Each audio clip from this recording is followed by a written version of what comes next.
Je vais donner la parole à Pierre-Henri Lab. Pierre-Henri Lab travaille au Centre européen de sociologie et de sciences politiques à Paris 1. Et il va nous parler de... Non, c'est pas tout à fait ça.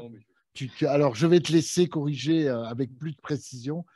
Et donc, tu vas nous parler de l'organisation victorieuse des femmes de chambre lors de luttes récentes face à la sous-traitance et à la division. Merci. Alors, je vais d'abord remercier quand même l'IHS-CGT, l'Institut de recherche de la FSU et la pensée de m'offrir l'occasion de m'exprimer devant vous. Alors moi, je suis journaliste à l'Humanité, en fait, depuis un peu plus de 20 ans. Et il se trouve qu'en 2019, j'ai repris des études et j'ai fait un master de sciences politiques à Paris 1. Et dans le cadre de ce master, j'ai enquêté sur le conflit de l'hôtel Ibis Batignolles et sur l'organisation syndicale au cœur de ce conflit, qui est la CGT des hôtels de prestige et économique, un syndicat de l'hôtellerie principalement implanté dans un groupe qui s'appelle le groupe Louvre Hôtel, mais qui syndique aussi des salariés d'autres groupes hôteliers.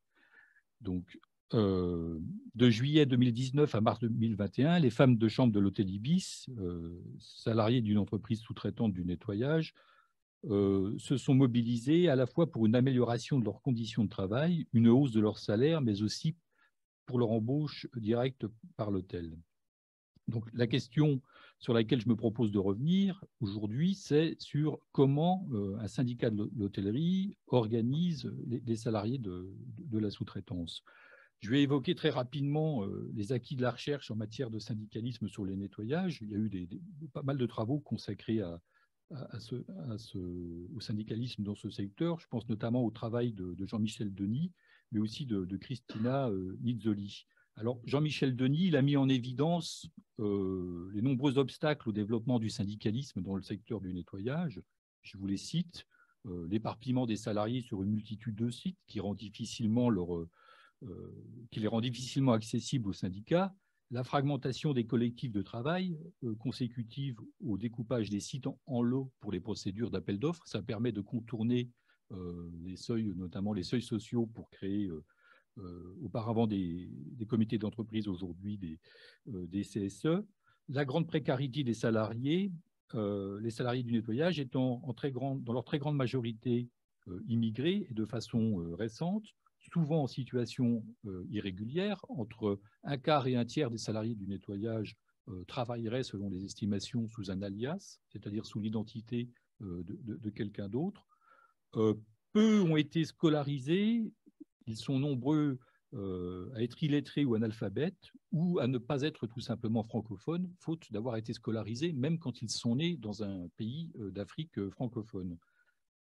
À titre d'exemple, sur les 22 grévistes de l'hôtel Ibis que j'ai pu interviewer au cours de mon enquête, seuls 4 avaient une maîtrise du français, à la fois parlée, écrite, mais aussi en termes de lecture. Donc ces caractéristiques ont conduit, explique Jean-Michel Denis, à ce que les salariés manifestent une profonde méconnaissance de leurs droits, c'est-à-dire de leur statut de travailleur comme sujet de droit. À titre d'exemple, comme ces femmes sont immigrées parfois de façon très récente, et qu'elles viennent de pays où le travail est informel, ne fait pas l'objet de contrats de travail, où le code du travail est inexistant, et bien, tout simplement, elles en méconnaissent l'existence en France. Enfin, explique Jean-Michel Denis, le salariat du nettoyage ne constitue pas une communauté professionnelle à part entière. C'est, dit-il, en reprenant une expression de Pierre Bourdieu, un agrégat d'individus et pas un collectif capable de se mobiliser. En effet, il y a une convention collective dans le nettoyage, mais elle est tellement faible qu'elle ne joue pas un rôle fédérateur. Les salariés du nettoyage aussi souvent cumulent l'emploi dans le nettoyage avec un emploi dans une autre branche d'activité. Donc tout ça ne favorise pas un sentiment d'appartenance professionnelle. Et pour paraphraser finalement ce que disait Marx, les salariés du nettoyage, s'ils constituent une classe en soi, ne constituent pas une classe pour soi. Donc, dans une première partie, je vous propose de voir comment, dans le cadre de la sous-traitance, la combinaison des rapports de classe, des rapports genrés et racisés, érige des frontières entre les salariés des hôtels et les femmes de chambre, mais aussi entre les femmes de chambre elles-mêmes. dans la seconde partie, je vous propose tout simplement de voir comment la CGT s'emploie à syndiquer les femmes de chambre afin de les réintégrer dans la communauté des salariés de l'hôtel. Alors, première partie. Dans le nettoyage, il faut comprendre que la sous-traitance a des effets spécifiques. Elle contribue à la constitution d'un salariat aux caractéristiques différentes de celles des entreprises donneuses d'ordre. Les emplois sont non qualifiés, les conditions de travail sont particulièrement difficiles et il y a un recours généralisé au temps partiel. Et au final, les métiers du nettoyage attirent une main-d'œuvre donc non qualifiée, immigrée et très majoritairement féminine. Les conditions d'emploi en fait, se combinent avec les effets des politiques migratoires de l'État. La précarité plus ou moins importante du titre de séjour se traduit ainsi par une précarité de l'emploi. L'absence d'autorisation de travail favorise le travail dissimulé, donc, comme je vous l'ai dit, très courant dans le nettoyage. Le recours généralisé au travail au temps partiel attire une main-d'œuvre féminine sur qui repose l'essentiel du travail domestique. Et puis, la féminisation du métier de femme de chambre s'explique également par le fait que le nettoyage est socialement appréhendé comme une continuation du travail domestique. Alors, la distance entre les salariés et les femmes de chambre s'explique aussi par le fait, comme l'a montré la chercheuse Cristina Nizzoli, par le fait que ce métier est considéré comme un sale boulot. Alors, cette notion de sale boulot, elle ne désigne pas qu'un métier dont les conditions de travail sont difficiles ou qui est confronté à la saleté. Le sale boulot, c'est aussi celui qui est délégué à d'autres, qui est dévalorisé et donc dévalorisant pour ceux qui l'exercent aux yeux des autres salariés, mais également aux yeux de ceux-là même qui l'exercent. Chez les femmes de chambre, il y a une aspiration à faire autre chose. Il y a parfois même des tentatives d'exit, c'est-à-dire de reconversion professionnelle, qui généralement n'aboutissent pas. Ces femmes n'ayant pas de qualification reconnue, elles sont un peu quelque part prisonnières de ce secteur de travail. Le facteur qui explique aussi l'exclusion des femmes de chambre de la communauté de travail de l'hôtel, c'est aussi celui de l'intensité du travail qui va limiter leur socialisation professionnelle. Alors, comme l'ont montré deux économistes et sociologues, François-Xavier Devetter et Julie Valentin, dans un livre consacré à la sous-traitance dans le nettoyage, la sous-traitance se traduit par une intensification du travail. Le coût horaire d'une heure de nettoyage est supérieur en cas d'externalisation. Il est plus élevé que si cette heure de nettoyage est réalisée en interne. Alors, l'avantage économique de la sous-traitance, il provient du fait que les entreprises sous-traitantes diminuent le volume d'heures qu'elles consacrent au nettoyage.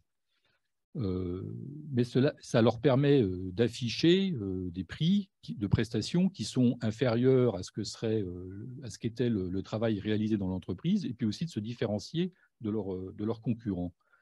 Mais nettoyer la même surface avec moins d'heures de travail entraîne deux conséquences: une baisse de la qualité de la prestation et une intensification du travail. Alors, dans l'hôtellerie, la qualité de la chambre, elle est au cœur de la relation avec le client. Le travail des femmes de chambre fait l'objet d'un contrôle systématique. La sous-traitance, elle se traduit donc surtout par une intensification du travail. Alors, il faut savoir qu'il y a des cadences de travail pour les femmes de chambre. Il y en a aussi quand le travail est réalisé en interne, mais la cadence du travail dans les entreprises sous-traitantes, elle est plus élevée qu'en interne. Elle est en moyenne de 3,5 chambres par heure, soit 17 minutes par chambre, quand en interne, elle est au maximum à 3 chambres par heure et souvent même en dessous. Cette cadence de travail se combine avec, je l'ai dit tout à l'heure, un recours systématique au temps partiel. Et en fait, cette pratique, elle masque une pratique aussi illégale que courante. Le travail, en fait, est payé à la tâche. Je m'explique. Les femmes, en fait, sont rémunérées au nombre de chambres. Si une femme a un contrat de travail de 4 heures, par exemple, assorti d'une cadence de 3,5 chambres par heure, elle devra nettoyer 14 chambres. Elle ne sera payée que 4 heures, même si elle a mis plus de temps pour effectuer cette tâche. Alors, ça a pour conséquence de pousser ces femmes à travailler le plus rapidement possible pour limiter justement le dépassement d'horaire. Elle n'hésite pas d'ailleurs non plus à réduire ou à supprimer les pauses, quand bien même des accords de site peuvent en prévoir. La division sexuelle inégale du travail est aussi un facteur d'intensification du travail. Ces femmes sont souvent mères de familles nombreuses ou mères isolées. Elles assument donc l'essentiel du travail domestique. Cela les pousse donc à réduire encore un peu plus le temps de présence à l'hôtel afin de regagner au plus vite leur domicile qui lui-même est souvent très éloigné. Il faut savoir que les femmes de chambre, pour 65%, 65% des salariés du nettoyage gagnent moins de 900 € par mois. J'ai vu des salaires à 500 ou 600 € à l'hôtel Ibis. Donc évidemment, la faiblesse de ces salaires, la faiblesse des revenus de leur ménage les contraignent à habiter en lointaine banlieue. La plupart, elles passent quotidiennement entre 2 et 3 heures dans les transports, ce qui les pousse aussi à courir toujours plus vite pour réduire au maximum le temps de travail, le temps passé à l'hôtel. En fait, leur journée s'apparente à une course contre la montre, et une course contre la montre qui laisse peu de temps aux échanges entre salariés. L'organisation du travail dans l'hôtel réduit encore les possibilités d'interaction avec les salariés de l'hôtel. Tout est conçu, en quelque sorte, pour que les unes et les autres ne travaillent pas ensemble, mais côte à côte.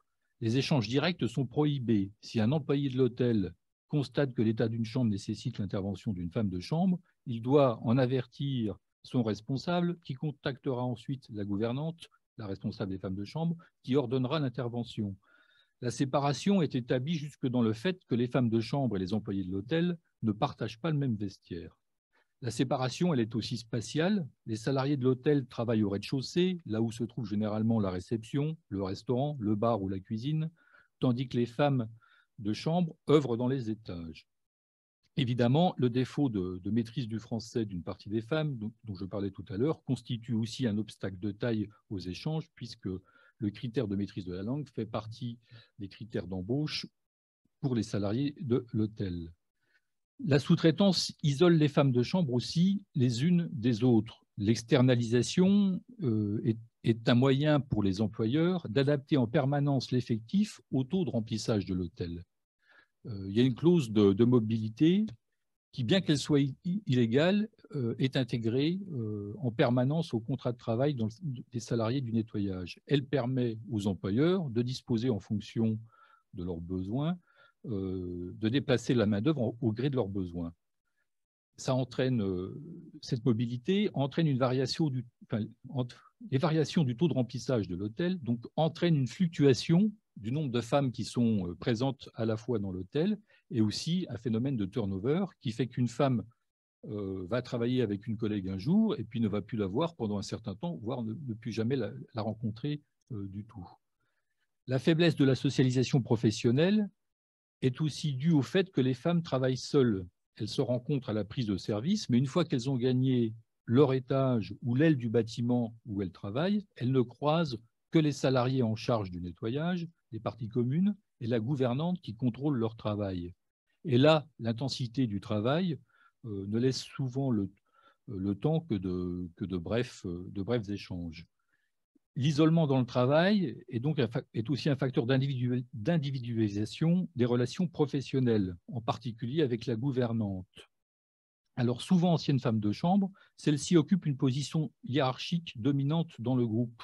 Sa maîtrise du français, critère de sélection de l'employeur, renforce sa légitimité auprès de ses subordonnés non francophones, analphabètes ou illettrés, qui se trouvent dépendantes de la femme de chambre, bien souvent pour travailler, mais aussi tout simplement pour des fois se rendre des services, remplir des dossiers administratifs, des démarches qu'elles ne peuvent pas faire faute de maîtrise de la langue. Alors, il n'est pas rare non plus que les femmes lui soient redevables de leur emploi. Les sociétés de nettoyage, elles ont en effet pour pratique de déléguer le recrutement aux gouvernantes dans les hôtels, mais plus généralement dans le nettoyage, aux chefs d'équipe ou autres. Pour exercer son autorité sur le groupe, la gouvernante dispose aussi d'un pouvoir de sanction. Elle peut obliger une femme de chambre à refaire une chambre. Elle en utilise des fois, parfois, pas de manière justifiée, mais plutôt en termes de répression pour les femmes de chambre qui se montreraient un peu trop revendicatives. Alors, la socialisation hors travail des femmes de chambre est entravée par les mêmes facteurs finalement qui l'empêchent à l'hôtel. Comme les journées de travail s'achèvent dans un état de fatigue qui laisse peu la possibilité à d'autres activités. Souvent, elles rentrent chez elles, elles se précipitent pour faire à manger à leurs enfants, et puis après, en général, elles s'éteignent vite devant la télévision ou vont se coucher tôt pour préparer la journée du lendemain. Les femmes ne se côtoient guère aussi en dehors de leur lieu de travail, hormis parfois dans les transports en commun, quand le trajet domicile-travail emprunte les mêmes trains de banlieue. Enfin, l'éloignement entre leurs domiciles réciproques ne facilite pas les rencontres. Elles expliquent également avoir peu de temps à consacrer à une vie sociale. Les week-ends ou les jours de repos hebdomadaires sont mis à profit pour effectuer le travail domestique. Donc, ma deuxième partie, reconstituer la communauté de travail. Je passe sur les raisons qui amènent la CGT-HPE à syndiquer les salariés de la sous-traitance. Je les évoque dans l'article que j'ai écrit pour la pensée. Et puis, si vous souhaitez, on pourra revenir dessus peut-être dans la discussion. Donc, à défaut de pouvoir se rendre systématiquement à la rencontre des salariés du nettoyage dans les hôtels, le syndicat crée les conditions que ceux-ci viennent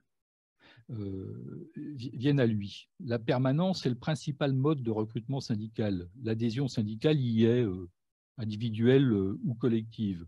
La première rencontre entre les syndicalistes et les femmes de chambre de l'hôtel Ibis Batignolles a ainsi eu lieu dans le cadre de cette permanence.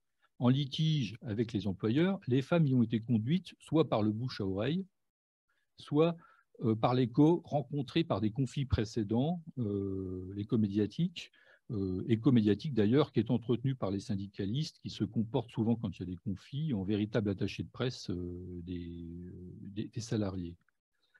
Les permanents de la CGT-HPE ont des solides compétences en droit du travail. Ils exercent le mandat de défenseur des salariés. Ils sont aussi familiers des litiges qui opposent les salariés du nettoyage à leurs employeurs. Ils parviennent à qualifier juridiquement la situation dans laquelle se trouvent les salariés, même quand ceux-ci peinent à s'expliquer. Alors la permanence, on ne peut pas la réduire à une forme d'assistanat social, parce qu'en lançant une procédure devant les prud'hommes ou en écrivant un courrier qui rappelle l'employeur à ses obligations, le syndicat rétablit en quelque sorte le salarié comme sujet de droit. C'est souvent à l'occasion de cette rencontre que les salariés découvrent qu'ils ont tout simplement des droits. Et puis, une décision favorable obtenue au prud'homme, elle peut venir aussi étayer, par exemple, un dossier de régularisation pour un travailleur sans papier. Alors, bien qu'ils soient démunis de compétences en droit du travail, les salariés sont des acteurs à part entière de l'intervention, puisque sans leurs informations qu'ils fournissent, il ne serait pas possible pour les syndicalistes de définir le contenu de la lettre à l'employeur ou de la procédure prud'homale. La relation établie dans le cadre de la permanence évoque une relation de service où chacun des deux protagonistes poursuit ses propres objectifs finalement. Le salarié cherche une issue positive à sa situation. Le syndicat qui accorde son aide en échange de l'adhésion, lui recrute, mais aussi en multipliant les procédures prud'homales, il cherche à produire de la jurisprudence qui lui soit favorable.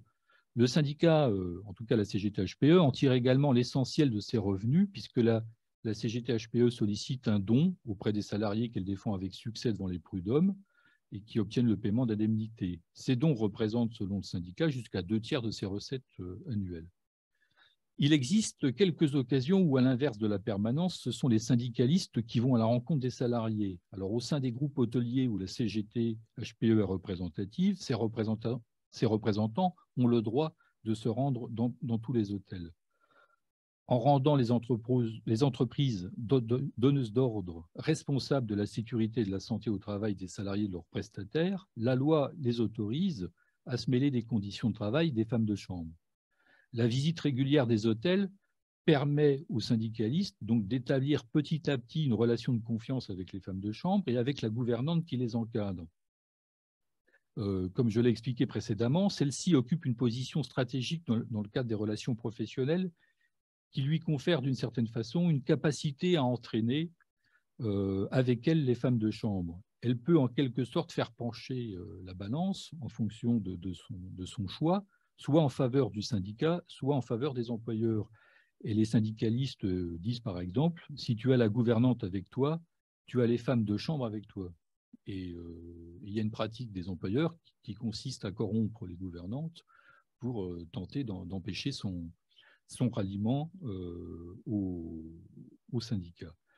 Donc, la pérennité de l'organisation de travail, vous le savez, dépend de la capacité du syndicat à maintenir celle des adhésions et donc à entretenir des liens avec ses membres.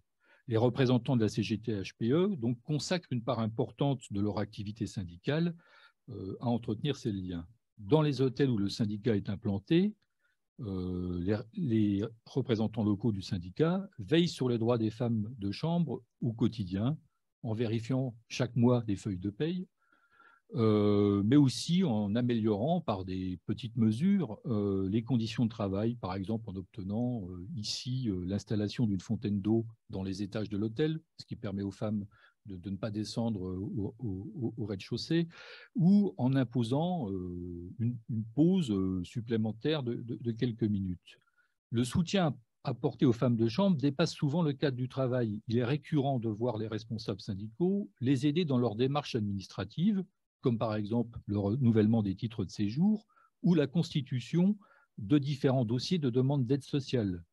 Les représentants du personnel, ils accroissent de cette façon leur légitimité aux yeux de ces femmes de chambre et l'aide, le fait d'apporter cette aide va aussi leur conférer en quelque sorte une capacité d'entraînement de ces salariés comparable à celle de la gouvernante. Alors, évidemment, faire des adhésions ne suffit pas à garantir la continuité de l'institution syndicale. Il s'agit aussi de favoriser l'engagement militant afin d'étoffer les équipes syndicales déjà existantes ou de créer de nouvelles implantations. En intégrant les femmes de chambre employées par la sous-traitante au sein des sections syndicales, la CGT-HPE va en même temps les reconnaître comme membres de la communauté des salariés de l'hôtellerie. Alors la CGT-HPE a mis pour ces femmes de chambre en place des stages de formation. Ceux-ci visent aussi bien à apprendre à lire une feuille de paye ou à acquérir un minimum de connaissances sur le droit du travail. La formation apparaît aussi comme un moyen de transmettre des valeurs, une grille de lecture du monde du travail et un sentiment d'appartenance professionnelle. Les représentants de la CGT-HPE martèlent souvent auprès des femmes de chambre que leur travail est essentiel au fonctionnement de l'hôtel, ce qui est une réalité, et qu'à ce titre-là, elles font partie de la communauté de travail de l'hôtel et que leur appartenance professionnelle est donc celle de l'hôtellerie. La grève est aussi un moment de socialisation et d'apprentissage du militantisme. Elle a permis de transformer le groupe de femmes de chambre en véritable collectif. Alors, la CGT a d'abord conditionné son application dans le conflit de l'hôtel Ibis à l'adhésion des femmes de chambre, qui ont toutes adhéré au syndicat. La rédaction des revendications a constitué une deuxième étape dans la constitution de ce collectif. La liste des revendications, que ce soit l'augmentation du nombre d'heures de travail pour les contrats à temps partiel pour les femmes qui le souhaitent, le paiement de toutes les heures supplémentaires, l'instauration de primes, de paniers ou d'habillement, elle a été établie, conçue par le syndicat, de façon à coller aux problèmes rencontrés par chacune des femmes. De cette façon, les femmes perçoivent l'amélioration de leur situation professionnelle comme dépendante de solutions collectives, et en particulier, pour que cette amélioration soit pérenne, de la revendication de leur embauche par le donneur d'ordre. Le collectif, il se construit également dans le quotidien de la grève et les initiatives qui le rythment. Alors, je pense que pour les syndicalistes, ce que je viens de dire est une évidence, j'enfonce un peu les portes ouvertes, mais faire grève, ce n'est pas seulement cesser le travail. Pour durer, la grève nécessite l'implication des grévistes. Elle est indispensable pour surmonter de nombreux obstacles, au premier rang desquels la perte de salaire. Alors, il y a une spécificité à la CGT-HPE, c'est qu'ils ont créé en 2012 une caisse de grève qui est notamment abondée par les dons faits par les salariés qui sont défendus de manière victorieuse au prud'homme. Mais l'alimenter est aussi une activité quotidienne des grévistes. Chaque initiative prise dans le cadre de la mobilisation va donner lieu à une collecte. Alors, y compris celles qui ne relèvent pas directement du conflit, comme les manifestations contre la réforme des retraites à l'hiver 2019-2020, où vous les avez peut-être croisées pour ceux qui ont manifesté à Paris sur le bord du cortège. À chaque fois, les recettes sont conséquentes, puisque les syndicalistes m'expliquent que dans une manif, ils arrivaient à collecter 5 000 €. Il faut savoir que le coût de remplacement du salaire mensuel de la totalité des grévistes était d'à peu près de moins de 20 000 €. Donc, pour remplacer la totalité du salaire des femmes. Et on fait signe que je suis trop long, j'ai bientôt terminé. Voilà. Alors, il y a d'autres initiatives, évidemment, pour faire pression sur l'employeur, pour améliorer, disons, le rapport de force. Les syndicalistes de la CGT-HPE organisent aussi d'autres initiatives, comme les envahissements de halls d'hôtels, des manifestations, des rassemblements de soutien. Et ces initiatives, elles permettent de renforcer la cohésion du groupe. Elles permettent aussi des moments de socialisation des femmes de chambre avec leur soutien. Alors, en particulier les syndiqués de la CGT-HPE d'autres hôtels, mais aussi des groupes féministes très présents dans le conflit qui ont apporté leur soutien tout au long de leur mobilisation. Alors, comme la manifestation donc, ou les rassemblements de soutien devant l'hôtel, ces événements sont des moments de reconnaissance du collectif des femmes de chambre par ses acteurs. Et donc, ça contribue aussi à effacer la frontière créée par la sous-traitance, à nourrir un sentiment d'appartenance syndicale et professionnelle, mais aussi à nourrir un engagement féministe chez les grévistes. Au cours de la grève, les syndicalistes ont aussi opéré un transfert de savoir-faire vers les salariés en lutte, afin de leur permettre d'agir de façon plus autonome, en tenant compte, par exemple, seul le piquet de grève. Les permanents n'ont pas le temps de consacrer tout leur temps au conflit, et ils cherchent aussi à favoriser l'auto-organisation du collectif pour effectuer les autres tâches qu'ils ont à effectuer pour le syndicat. Ils s'emploient donc à faire émerger des porte-paroles au sein du groupe, en prenant appui sur les femmes qui disposent des ressources individuelles les plus importantes. La double maîtrise du français et des langues étrangères, parlée par les salariés non francophones, je pense notamment aux langues africaines, confère par exemple à celles qui disposent de cette double maîtrise un rôle d'intermédiaire entre les syndicalistes et les grévistes, dont elles vont tirer leur légitimité de porte-parole. Cette légitimité va croître tout au long du conflit, au fur et à mesure que ces femmes se voient confier la tâche de représenter le groupe, en intervenant publiquement en son nom à l'occasion de rassemblements, en participant aux négociations ou à différentes délégations, ou en répondant aux sollicitations des médias. Détentrices d'une parole commune, apte à mobiliser le collectif, ces femmes sont les cadres en devenir de l'organisation syndicale. L'une d'elles, d'ailleurs, n'était autre que Rachel Keke, qui a été élue depuis députée de la NUPES du Val-de-Marne. En conclusion, on peut retenir que la sous-traitance exclut les femmes de chambre de la communauté des salariés de l'hôtel de deux façons principales. En réduisant le volume d'heures de travail pour abaisser le coût du nettoyage, elle engendre une intensification du travail. Cumulée à la charge du travail domestique, celle-ci entrave la socialisation des femmes, aussi bien sur leur lieu de travail qu'en dehors. D'autre part, la sous-traitance génère aussi des conditions d'emploi et de travail qui font du métier de femme de chambre un sale boulot, dévalorisant pour celles qui l'exercent et qui contribuent ainsi à leur marginalisation. Dans son combat contre l'externalisation, la CGT-HPE fait de l'intégration syndicale de ses salariés un outil de socialisation et de transformation du groupe des femmes de chambre en un véritable collectif. Elle contribue ainsi à leur réintégration professionnelle dans l'hôtellerie. Merci.